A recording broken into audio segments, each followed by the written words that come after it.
Hey, this is Jeremy Bowers over here at Coldwell Banker. I got Matt Donnelly on the line, and I also have Scott from Viral Marketing. Today I wanted to share some ideas of what Matt Donnelly has done to go from $1.5 million to almost $20 million.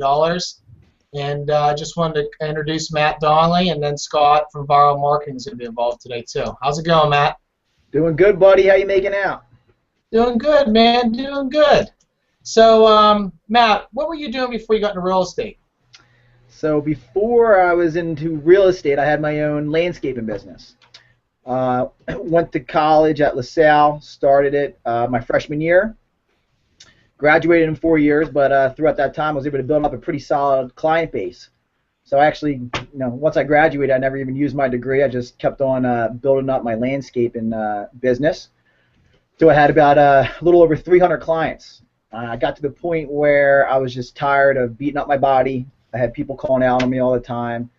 And I was doing real estate now part-time for probably about 3 or 4 years. And doing it part-time, just trying to kind of going through my landscaping clients, a couple of random people here and there. The last year I was doing landscaping, I was managed to make like $30,000 in real estate. I was getting burned out from the landscaping, so I said, screw it. I'm just going to go full-time with the real estate and really, jump in with 2 feet to try to take it to that next level. I was doing some other things, like I was bartending too, and I wasn't getting a lot of business that I felt like I should have been getting because people saw me as a landscaper and a bartender who did real estate, part-time on the side. And once I jumped in with 2 feet and I started doing the real estate, I started getting that business that I was missing from the bar I used to bartend at, from my landscaping clients, where I wasn't really getting I wasn't getting it before I went in with it full time. So I assume you're happy you got into this gig full time? I'm very happy. I own multiple properties now. I got a couple cars. I got a nice house. Everything's going great. It has its ups and downs, just like any job does. But you put your time into it, you dedicate yourself to it. It definitely has a unlimited potential upside. It's not like, hey, if I do the best job ever, I'm going to make $100,000 this year. There's really no limit. Not that I'm going to make $1 million next year, but the potential is there, and I'll hit it one day. I assume hopefully one day Mickey can work with you, right? Hell yeah, he's going to start cutting lawns first. I got to get him that good old-fashioned hard work ethic, but he'll be there eventually. I love it, dude. So what happened in your mind, Matt, to go from part-time to full-time? What was the trigger? Trigger was, I was like, I made $30,000 without even trying in real estate, and I was just like, I was tired of doing the landscaping. It was just, it was monkey work. Anyone could do it. So I think the fact that I just, happened to have a decent year without really trying, I saw the potential that was there. So I said, screw it. I talked to you. You and Mike Soroka had your team together, and you were looking for a buyer's agent, and you kind of heard wind that I was thinking about going full time with it, and we had that conversation, and you said, hey, if you jump in with it full time, 2 feet, we'd love to have you on the team, and we'll take you to the next level, and that's exactly what happened. So you went to, so you jumped on the team and you did that. So you talked a little bit about part time and getting out of landscaping, getting into real estate. And you talked a little bit about part-time, right? Right. Now you're talking about getting into it full-time, right? Yeah. Tell me, how was it when you started off full-time? What did you have to work on? What did you learn? It was tough because it's you're showing up. The main thing is you're showing up every day and you're working. We had set hours. We went to be in the office by 8:30, 9 o'clock in the morning. And we were going to be in the office till 5 o'clock at night unless we had appointments. So when you don't have that original business up front, it's a grind to be on the phone all the time and prospecting. But it's kind of the nature of the beast, So the first year was tough because you're doing so much of that, and you don't have the immediate payoff. But I noticed, 6, 9, 12 months later, I got a ton of business from, all that prospecting that we did in the beginning of the year. So what do you think of prospecting? Still, not the biggest fan of it. It stinks, but it's a necessary evil in order to get your business to the next level. Now I'm kind of fortunate where a lot of my business does come from, my sphere of influence.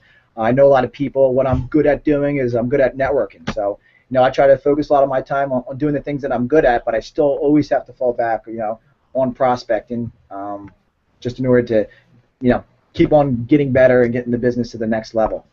Yep. What are you doing networking-wise? Well, I made a concentrated effort to, make friends, make contacts with other, business owners, small business owners.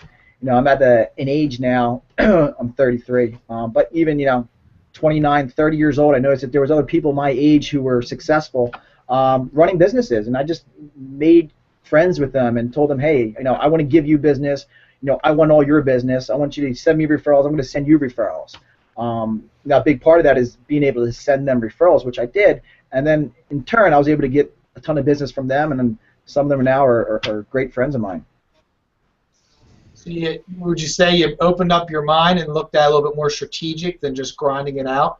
Absolutely. So, a big part of this business is having those strategic partners that you have to align yourself with. In the mortgage business, in the title business, other real estate professionals, commercial guys, and then, contractors, electricians, the whole gamut of people. You want to have those strategic partner because they have businesses and they always need business. They need business, you need business. They understand that better than anyone else. So if you're able to give them business and they feel comfortable giving you business, that's going to be it's one of my best sources of income. So Matt, one of the things I want to talk to you about is you talked about a little lead generation, where you got business from, and what your past schedule looked like to now to help some people go from 1.5 to 20 million bucks. What was your schedule like before? You touched upon a little bit before. Can you touch upon what you did well and what some of your challenges was early on with your schedule and lead gen? Early on with the schedule, I never had a hard time getting up early and getting to work. It's just something I always did and I was good at. The hardest part is once you get there and you don't have business, how do you stay busy if you don't have business there? And the only way to do that is by grinding. And now there's no magic pill. There's no easy way about it. You got to pick up the phone and you got to make phone calls. Or you just got to go out and meet people. You don't have to call people for 8 hours a day. You can do it for 2 hours. Go out and network. Go out to lunch. I used to I probably went through a point where I was going out to lunch with someone different 3 or 4 times a week. Just to meet. And I would go out, sit down. We would talk for 1 to 2 hours, and I made a good contact that way. So with networking, Matt, it seems like networking's been a big part of your business, and you have a large center of influence, right? Mm-hmm. So I always use the example on the networking part. I think you've done a very good job of watching over the years you doing this. You originally have your friends. Picture a tree. You got the trunk, and you got some nice big branches. And you got some branches off those branches. You really want to meet your friends' friends and your friends' friends' friends, right? Yeah, no, absolutely. You're always trying to go to those lunches, right? What's that? Then we can meet those friends, is go out to lunch, go out to events, go to house parties. That's the way we can really meet them, right? Yeah, absolutely. And it's pretty easy. Your friends are a pretty easy source of business to get income from. They don't know how they can give you business a lot of times. So you school them. You tell them exactly what it is. How they can get you business. Introduce me to your friends, to your family, to anyone who you think that would be a good source of business for me. The big part of too is when I was first in the business, I figured everyone knew that I was a real estate agent. I did let everyone know, but I didn't do a good job of asking for the business. And once I started learning that, okay, I have to ask for the business. So I started asking for business. Well, who do you know? I want to be the guy that you use. I promise I'm going to do I'm going to do a great job. If I don't do a good job, whatever. I came up with would be like, I validated myself and how hard I was going to work for people. Yep. Right. I always kept on asking for the business, and then eventually you start getting the business. Some people you don't get any business from for it could be 2-3 years, but the fact like you send out your email for the Google Hangout we're doing today, you didn't send out one email, you sent out about 15, right? Yep. So it's just, Matt, you got to keep on doing it, keep on asking for the business, and you'll notice a decent response. Yeah, it's the compound effect, Matt. That's how you change your mindset. First, you start with your mindset. The next thing is you change with the compound effect. I know you like to play basketball, right? And if you want to work out, you can't just go play hoops once in a while and be good. You got to grind it out and keep on playing, right? Well, that's why I'm terrible at basketball now. Maybe that's that. Us getting old, brother. I don't know. Yeah, I know. But hey, I mean, even that's a source of networking for me. I play in two different, open gyms, basketball leagues throughout the year, and I've been able to get business from both of them. Absolutely, man. More you put yourself out there, the more opportunities you have of getting business and business from their friends too. It's amazing. Yeah, So, absolutely. So I got a so quick you question. I want to jump in. Matt, when you're doing this networking, like what's your approach to not only talking to them but getting their information so you can stay in touch? What are you doing to get that information? So if it's someone's information that I don't have already, then more so, just say if it's a friend of a friend. If I'm at a networking event, I'm talking to someone directly. I'm going to ask for their information. I'm not going to, I might give them my business card, but I'm still going to want to take their information. Do you have your business card? What's your cell phone number? Boom, I'm going to save it. All right, I'm going to send you a text message right now so you have my contact info. You get ideally you get their cell phone, you get their email address, and you put it in your database, and then obviously you just want to keep on continuing to grow your database as much as possible. Cool. and Matt, there's no special thing that you're asking. It's just the amount of times that you do it, right? Is that fair? Yeah, absolutely. Just hey, I'm in the business. I'm a real estate agent, and I'm looking to grow my business, and I'd love to help you out or anyone else who's looking to buy or sell a house. What's the worst thing they could say to you, Matt? The worst thing they could say to me is probably no. Right? Your jumper's terrible. Something about my mom, but Right? Pretty much no. Or crack a joke about you, make fun of you, but that's about the worst thing that can happen, right? yeah, exactly. And you're never gonna get everyone's business. You're gonna get more no's than yeses, that's for sure. But that's all part of the process. How many people were you think you were talking to when you originally got started and your business started to boom? Ballpark, how many people were you talking to a day? Our goal was 25 contacts a day. How'd you do at it? Some days I probably only did 10, and there were some days where I did 50 or 60. It probably averaged out to be right around there. So why is that so critical, Matt? I'm going to say today there'll be two things that are extremely critical, what I've learned from you, what you've done. One thing would be the amount of times you put yourself out there and ask for the business, was the contacts. What did you learn from being consistent on a basis of a weekly basis talking to people, contacts? What did that do for your business? It got me business. Again, it's nothing where it was like, it was very rare where it was a phone call I made that day that, got me business within a month. It was typically those phone calls I made, and then when I followed up with them, I got business, 6, 9, 12 months down the road from there. And the biggest thing, which still in this business, is the follow-up. It's easy to make that initial contact. Sometimes people aren't ready to buy or sell right now. You put them on the back burner, you forget about them. Guess what? They talk to another realtor at that point, in between that time. So the biggest thing always constantly is the follow-up, not losing track of your leads and trying to follow up with them, depending on how serious they are every, 2, 3 months.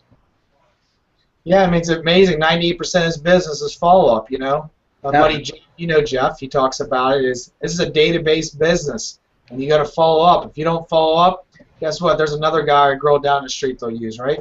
No, absolutely, and I still have, I can improve tremendously upon my follow-up. If I did it 100%, I would probably do close to double the business I'm doing right now. It happens. It's very natural. There's going to be leads that fall through the cracks.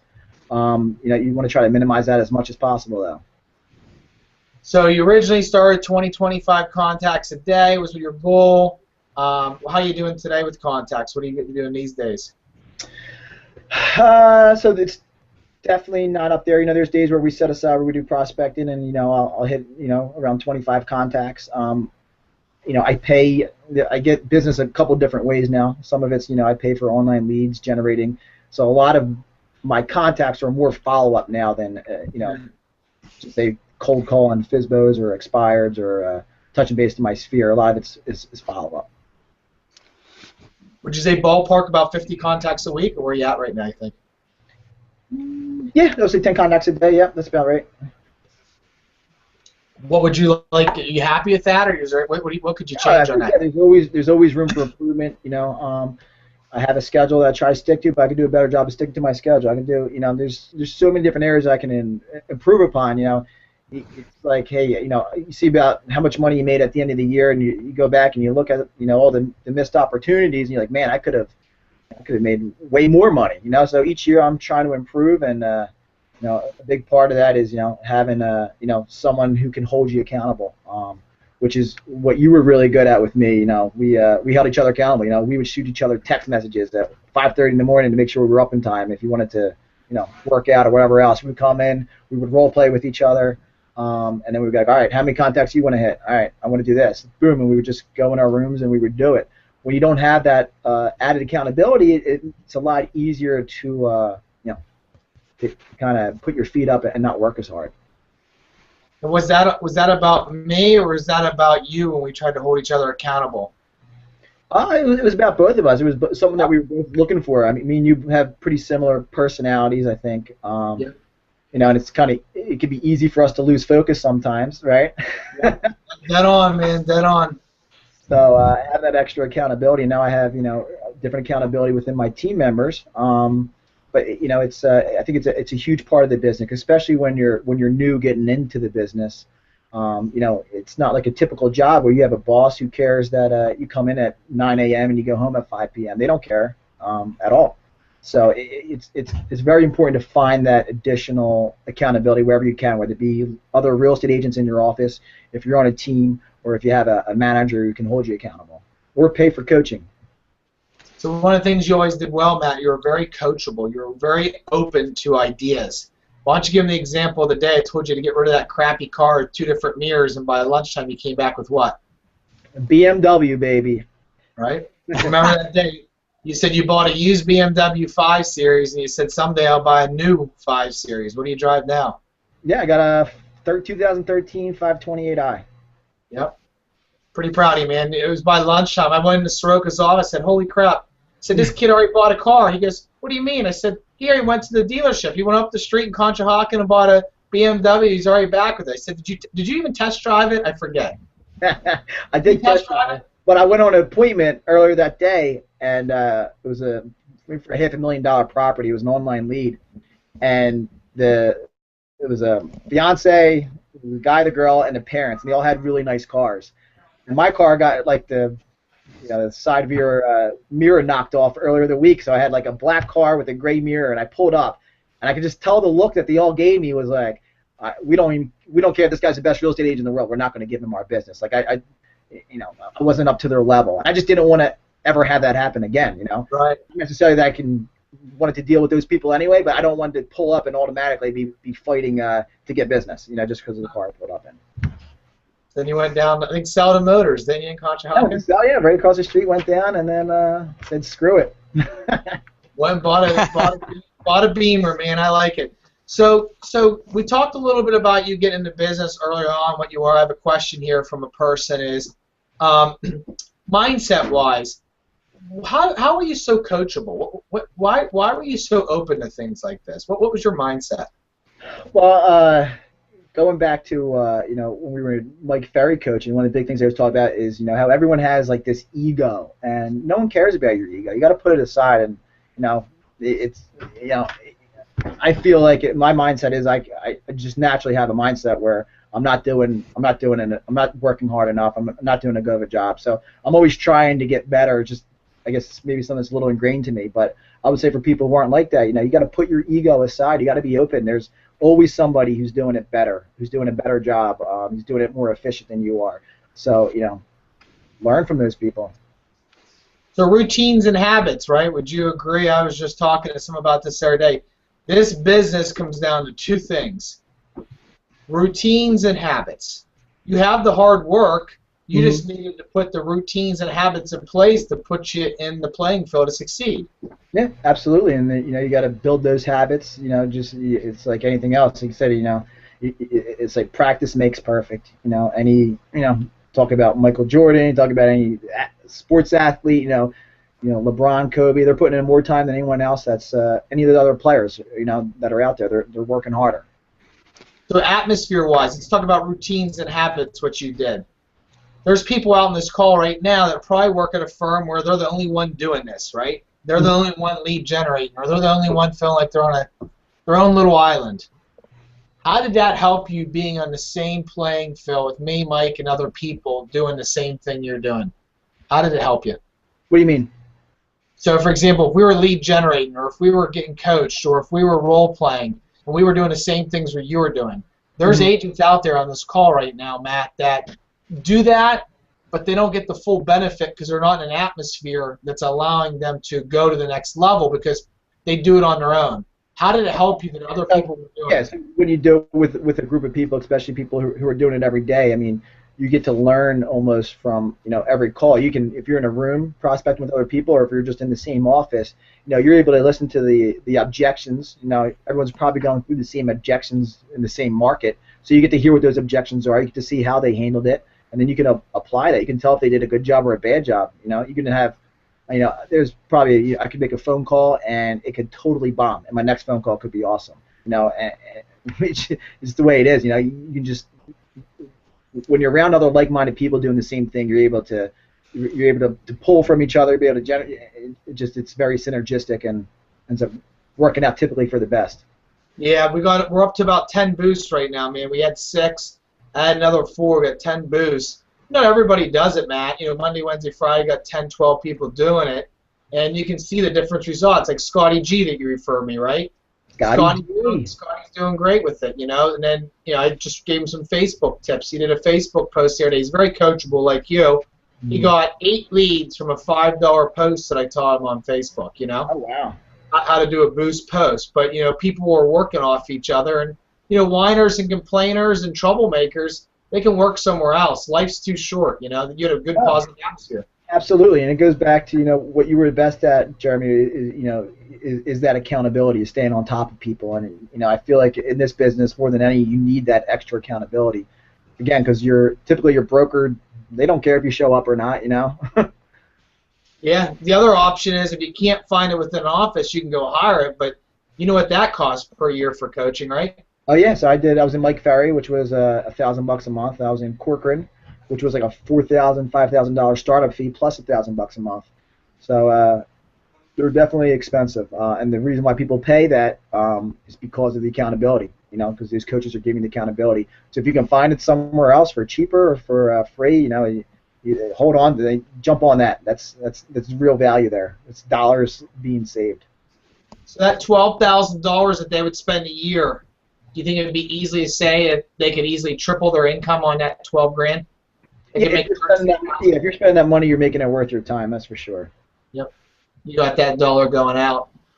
So we talked about a couple different things. The first thing we talked about you being part-time, getting into the real estate. We talked about some coaching requirements. If you are an agent out there, why don't you help them out, Matt? What would you be looking for in a company or a coach, or partner up with the manager? What would you be looking for if you were them that would take their business to the next level?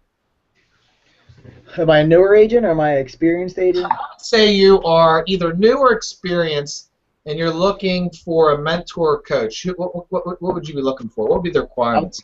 The main thing I would want is someone who's willing to keep me accountable, who's willing to make sure that when I show up for work, that they're providing me with tips to increase my business, holding me accountable to make sure I'm making calls if that's going to be a big part of my business. Someone who actually cares about me, increasing my business. There's a lot of brokerages out there where I don't think it's typical for the manager to really help you increase your business. They're kind of there to deal with any problems maybe that come up in a typical real estate office. But as far as like actually making sure each individual agent that wants help is getting help, I think that's huge, and I know that you do that. So let's move over a little bit to some other spinning plates for business. How are you doing on Facebook? Facebook, great. I have my business page and then my personal page. Because I get a lot of my personal, I get a lot of sphere of influence business. I do get a lot of business just from my personal post, but I do have my business page as well. The other day I posted something about the interest rates when they dropped real low that one day. That was a great post. Yeah, I received 10 messages in my inbox. And all was simple. I saw it, man. It was very easy. Just basically said, rates dropped. Give me a ring. And even on a refi, give me a ring because it still gives you an opportunity to talk to the person. I thought it was smart. Absolutely. They were all, I mean, the business that I received, they were all for refi business, but I just provided value to, my clients out there, and, they were thankful for that, and I'll maybe get business because of that. And a lot of people assume, Matt, they know that, but they don't know that the rates dropped. They're not in the business like us. No, not at all. Some guy, he had a rate of like 6.2%. He was able to refi down to 4. So we talked about lead generation. We talked about how you get it, networking, Facebook. You're at events. You're in front of your center of influence. I went to your wedding. You got a large center of influence. You know a lot of people, right? Mm-hmm. You get internet leads, right? Yes. I also, you got, spend money on the Zillow and the Trulia. I have a system called Zerpo, which is similar to Boomtown. Spend money to make money. Yeah. What percent do you think you're investing back in your business? Do you have a percentage offhand? No, I don't. No. So how's that been? So with investing back in your business, have you always been like that, or has that changed over the years? How did you? I would say after I went full time, I saw how you guys did it, and you guys were investing in your business. And once I decided to go on my own, I had to build up my collateral a little bit before I could spend money. But once I was able to, I started doing it right away. And then, fortunately enough, I got to the point where I received enough business where I needed help. So I was able to hire an assistant. And once you hire one, you're never going to go back to not having one. It's so worth it. And then I had an influx of leads coming in that I couldn't handle, so I was able to hire a buyer's agent. Took a buyer's agent who did 2 deals on his own, and then he came on my team. He ended up doing like 23 deals. So, question, you mentioned something which I think is another lead source that most people don't think of. It's called an assistant. So if they can't afford an assistant, they should be sharing an assistant, or they should be hiring an assistant. How has the assistant role changed your game or your business, man?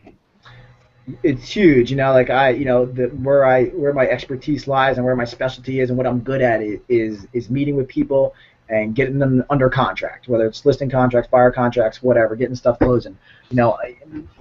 I can do all the paperwork, and I'm not going to let anything slip through the cracks, but it's not where I want to specialize my time into.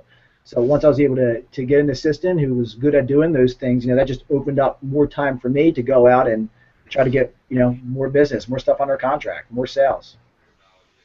So you've realized what you're good at, and then you leverage everything else and make money off that person. Is that fair? Yeah, no, absolutely. You and I were talking before. What's that? It's also, it feels good to be able to hire somebody. If someone you're providing for, they're helping them provide for their family. It's it's a huge added benefit as well. It feels good to do that. Yeah, it's a win-win, man. You feel like you're giving back, right? Absolutely. So you and I were talking before the call about doctors, right? A lot of doctors, besides a general doctor, they specialize in one thing, and then they leverage everything else, right? Mm-hmm. The big challenge I see in this game, man, is most people don't understand what they're good at and don't understand what they're not, and they don't hire people to do what they're not good at. Most doctors stink at paperwork, Yeah, no, I think most people are just scared to spend the money. Like, it's like, well, I don't know where my next paycheck is coming from, whatever. If you're a good real estate agent and you're full time, you're dedicated, you spend the money, it's going to be worth it, and you're going to make money. So you'll see people buy investment properties, Matt. You'll see them buy cars, but the last thing I see people invest in, 401ks, they're getting 6, 8, 10% returns on their 401k, right? Mm-hmm.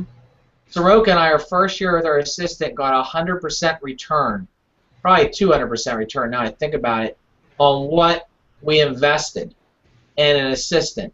Mm-hmm. Would you agree there is no better place to put your dollars than an assistant? No, absolutely. It's awesome. Matt, how big is it that when you get an assistant in place, that you use that extra time you have, like, productively, and you're not just off on the golf course doing something? Yeah. Well, at the end of the day, you want to be doing income-producing activities, But another part of it is hey, when you're working hard, and most likely if you have an assistant, you are working, a ton of hours, you're doing good business, and it actually gives you an opportunity to now go out on a golf course if you wanted to for a couple hours. and actually get to enjoy life a little bit. So it could work either way. But when you are working and the assistant's doing the paperwork and the other stuff, it gives you more time to do income-producing activities, whether it's prospecting, networking, whatever, trying to get business.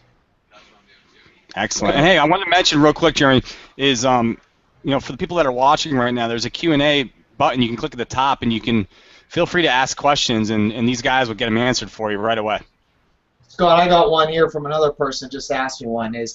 So, Matt, so we're talking about investing in assistants, right? Investing money in yourself and in your business, right? Uh-huh. What would be a reason why a person shouldn't get an assistant or leverage in that or hire an assistant? Why they shouldn't? Yeah. Because if you don't have the business there to support it, obviously, you got to be doing a decent amount of business in order to pay for an assistant. Some people's financial, it is different than others, and I would say if that's the case, join a team that has one already set up where you can, still make the money. You don't have to. You're not coming out of pocket to pay for the online leads. You're not coming out of pocket to pay for your assistant. There's different ways to go about it where you don't have to directly pay for that yourself. Or share an assistant, right? You can share an assistant, absolutely. That's what we're working on here is training assistants, Matt, and then having them share them and take baby steps so they don't have to go right up and drop $30,000, $40,000 on assistant right up front, Yeah, absolutely. So we talked about routines and habits, man. Routines and habits. What was that little piece of paper that you shared with me before the call on some routines and habits and goals that you worked on back in the day? This was from 2010. Yeah. And this was a little what I had hanging up above my computer every day. These were like, at some point in time, 10 things that I wanted to make sure got done every week. Why was it hanging up above your computer on your wall? So I would see it every day, and then it's in front of me, so it's always, you're always thinking about it. So, okay, I wanted to make sure I read this book. I wanted to make sure that I, it's not all even real estate related. It was working out a couple times a week, setting appointments, getting up at a certain time, cleaning my desk at the end of each day, which is something I need to do. Yeah. Getting 25 contacts a day, script practicing 4 times a week, calling my nana once a week. I love it. It's all there. It's about personal and business. And how did that help you? What did that do for you by having your goals in front of you, man? You have a way better chance of actually accomplishing your goals when it has it. Now, not every week did I do all these things, but I had a way better shot of hitting those goals because it was in front of me every day, and I was, trying to do it, and I had it right there in front of me, telling me this is what I need to do. I give you kudos for doing that, brother. Here's a trivia question: what percent of Americans in the United States right now have written goals? What percentage? 1. Less than 10%, dude. 1% is less than 10%. Yeah, 1 is less than 10. I do like it, dude. That is dead. It's right there in the range. But it's pretty, it's pretty amazing. If you don't have those goals, how can you know what you're working towards? Right. No, absolutely. What routines and habits, Matt, are you working on in 2014? What do you need to improve? You're $20 million range, man. What routines and habits do you need to work on? Everything. From following the schedule better to making sure I'm prospecting more to make sure I'm making more contacts, networking, to making sure I'm closing more deals. Every single aspect of my business has a lot of room for improvement. What did you do well in 2014, man, to share with people? What did you do well? 2014 was a tough year, in my personal life. Just I had a lot going on. Like, I had my first baby, was born at the end of the winter. We had a terrible winter, obviously, as you know. My baby was born at the end of the winter, so it's a newborn baby coming into the spring market. Bought the big house with my wife. We settled in August. I had my buyer's agent leave me in the middle of the year, the middle of the summer, which was tough. So a lot of things happened. I was still able to, get close to my goal, which is good. But my goal is this year is to, kind of set everything in place where, even when that stuff pops up, where I'm still able to persevere and, still hit my goals. And the way I would have to do that is by enlarging my team, getting my team bigger, getting more experienced, good agents on my team.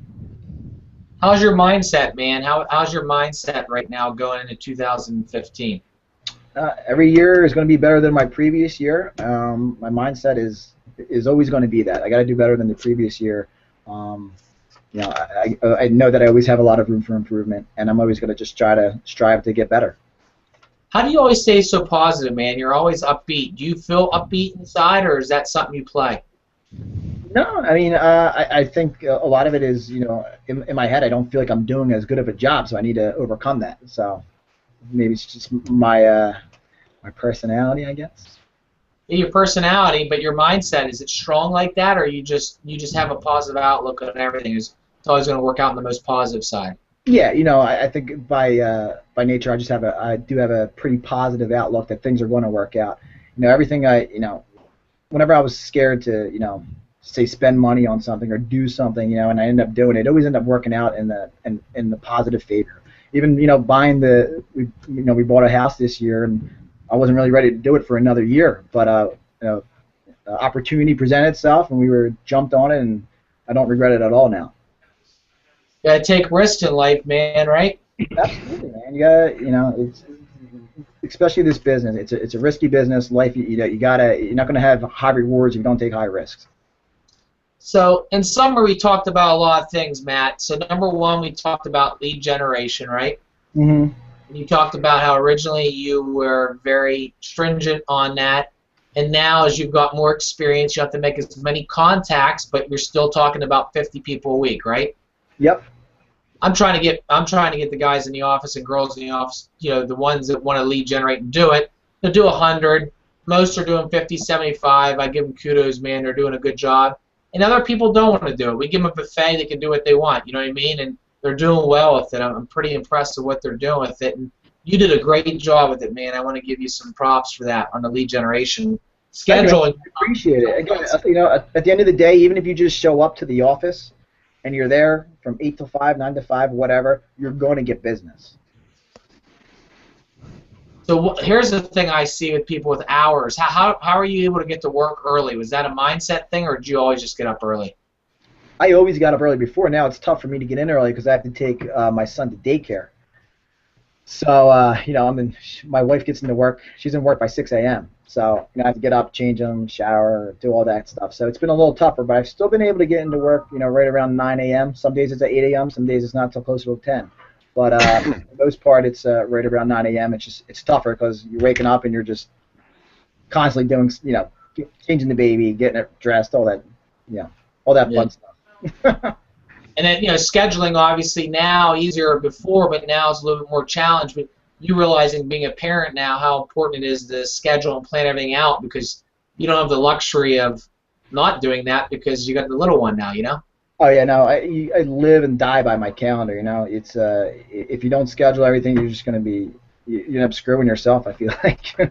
Yep, it just catches you in the back end. Later down the road, it just catches up with you. Yeah. How about skills, dude? You said you worked on role playing and you worked on scripts. Mm-hmm. How beneficial was that with you now in your business? It's very beneficial because it becomes a lot more of a natural conversation for you when you already had that conversation multiple times when you're practicing that conversation. So you're not necessarily just pulling stuff from the back of your head. You already had it's like second nature. So you're just pulling those scripts. You know what the objection is. You hear the objection, and then boom, objection handler pops in your head, and it just comes out very natural. It took some time to practice it, right? I'm sure you're not doing it that much these days, but back in the day, you had to do that to get started, build that foundation, right? Oh yeah, absolutely. We did it every day. And then you got mindset. Obviously, you got a positive mindset, right? Mm-hmm, absolutely. You got to have a positive mindset. It's so easy to get negative, especially there's going to be deals that fall apart. You're going to have clients who love you and think you're the best realtor ever. You're going to have clients who don't like you, and they're going to let you know that. And when they tell you that you can't be down here, when someone's saying you're not doing good, and all the way up here when someone's saying you're the best realtor in the world, you got to try to remain an even keel, be positive, and keep moving forward. Moderation, man. If you can keep it moderation, you got a chance to succeed. How about lastly, number 5 is atmosphere. You talked about how critical atmosphere is. Surround yourself with the right people. And what we're trying to do right now, Matt, is get people to lead generate in a group together. The ones that want to do it, great. The ones that don't, it's totally fine too. Door knocking and try to do things in groups. You have a lot better chance of succeeding. Over the years, have you been more of a group guy or an individual guy? I think kind of maybe right around even. I don't. Good. Yeah, it goes up with the group, because you get to, you get that the atmosphere that you build, that you strive for. Everyone's, in it together. So, you're going to see a lot of, again, you're going to see people get turned down for asking for business. People are going to say no, and it doesn't affect you as much when you got other people there and the same thing's happening to them. So we pretty much summarized it. I got another question from another agent here. 2015, what do you see some challenges in the 2015 market? Do you see anything, or what are you thinking, man? Yeah, I think it's going. I mean, I think it's going to be better than 2014. I think we're finally kind of see the market starting to normalize, and this is what a normal market is.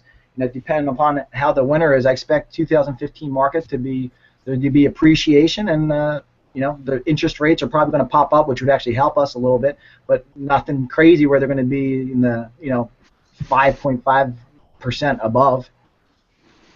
Over the holidays, are you going to take a lot of time off, or are you going to, get down and get some referrals from people and, talk? What's your business like in the wintertime? What do you try to do? I actually for whatever reason, I do pretty well in the wintertime. I treat it the same as I do for the rest of the year. At the end of the year, you always try to game plan, look at what you did well, what you didn't do well, but you're still showing up to the office every day. I'm going to be prospecting and trying to get business for 2015. That's really how you set up your spring market is by putting the time in during the winter. Two things. It's typically people are not doing it, so when you talk to them, you have a better shot at getting a business. And the second thing is overall, most people are more happy during the holidays. It's the best time of year to get referrals, We're happy. It's easier to get it's easier to get a hold of people too during the holidays because a lot of people have off for a week or 2 weeks in between, before Christmas or between Thanksgiving and Christmas and the New Year. And they actually have some time to think about you to give you some referrals too. Yeah. Catch them so many times when they're busy and they can't. So just want to thank you, man. I really do. I'm impressed with what you've done over the years. I've learned a lot from what you've done. You're always straightforward and honest. You're very coachable. You're hardworking. And I believe, Matt, this is just the beginning for you. Keep on being open and coachable, man. You got two ways to do this business. You can innovate it or you can follow it. And you've done a very, very good job, man, of running a very, very productive business. I just want to tell you congrats, man. I'm proud of you. Well, thank you very much, Jeremy. A lot of that has to do with, obviously starting off with you and Mike and kind of just following what you guys did. So, thank you, sir. And then, with you, Matt, how if someone wants to get in touch with you and talk to you, what's an email, what's a phone number? So my cell phone is 215-284-5725, 215-284-5725. And the email is donnellyregroup@gmail.com. I'd like to also thank Scott today. Scott's group is one helping us do his Google Hangouts. They're very important to Matt's business, my business, a lot of people's business out there with teaching us follow-up systems from viral marketing, get viral, and they will help you cultivate your center of influence business. And guys like Matt and myself have a decent-sized center of influence. It's helped us branch out our center of influence business. We just want to thank you for your time too, man. I know you're busy. We appreciate it. No problem, man. I love being here, listening to you guys. I'm always learning, so I appreciate you having me on and allowing me to participate. And yeah, it's good stuff. Everybody have a great week. We appreciate it. We'll catch you next month.